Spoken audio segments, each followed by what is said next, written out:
نظر عالم خان پوچھتے ہیں مفتی صاحب میرا سوال ہے محرم منانا کیسا ہے؟ محرم منانا دیکھو کوئی بھی عمل جو ہمارے سامنے آج کے ٹائم میں ہے، بہت سارے کام ایسے ہیں ہمارے سامنے جس کے بارے میں اختلاف ہے کرنا چاہیے کہ نہیں کرنا چاہیے.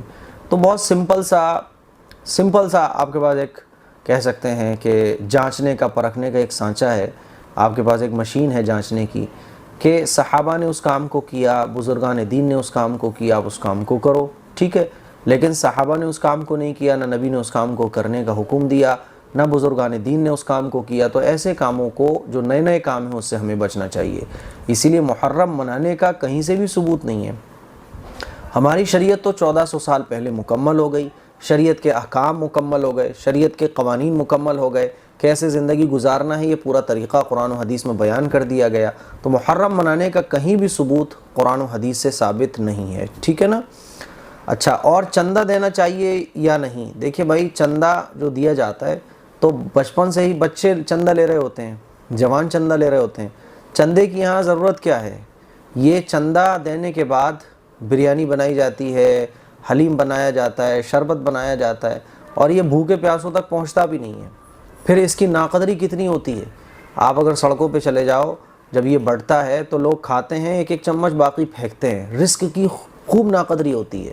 اس سے بہتر یہ ہے کہ آپ اتنا پیسہ جمع کرنے کے بجائے جمع کر کے جو ہے کسی غریب کا گھر بنوا دو. کسی غریب، کتنے لوگ ایسے ہیں جو بھوکے سو جاتے ہیں، ان کے یہاں اناج پہنچوا دو، ان کے یہاں آٹا پہنچوا دو، ٹھیک ہے. تو یہ چندہ بندہ کرنا، وہی تو میں آپ کو بتا رہا ہوں، چندہ کرنے کی ضرورت ہی کیا ہے؟ معصوم بچے جو ابھی جوان بھی نہیں ہوتے ہیں وہ چندہ مانگ رہے ہوتے ہیں. بچوں کو ہم مانگنے کی بچپن سے ٹریننگ دے رہے ہیں. اسی لیے چندہ بندہ اور محرم منانا یہ درست نہیں ہے، قرآن و حدیث سے ثابت نہیں ہے یہ، ٹھیک ہے نا. حضرت حسین رضی اللہ تعالیٰ عنہ نے کربلا کے میدان میں نماز نہیں چھوڑی، روزہ نہیں چھوڑا، عبادت نہیں چھوڑی، اور ہم سب کچھ پورا دین چھوڑے بیٹھے ہیں اور اسی کو ہم نے دین بنا لیا کہ صرف محرم کے مہینے میں کچھ لوگ اٹھتے ہیں اور اسی کو دین کا نام دے دیتے ہیں. اسی لیے ہمیں دین پر عمل کرنا چاہیے.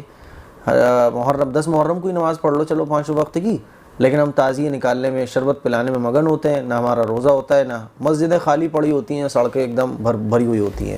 یہی تو قیامت کی نشانی ہے کہ سڑکیں بھری ہوئی ہوں گی، بازار بھرے ہوئے ہوں گے اور مسجدیں ویران ہوں گی. دیکھیے تمام چیزیں جو ہیں وہ خرافات سے متعلق ہیں، ان سے ہمیں بچنا چاہیے.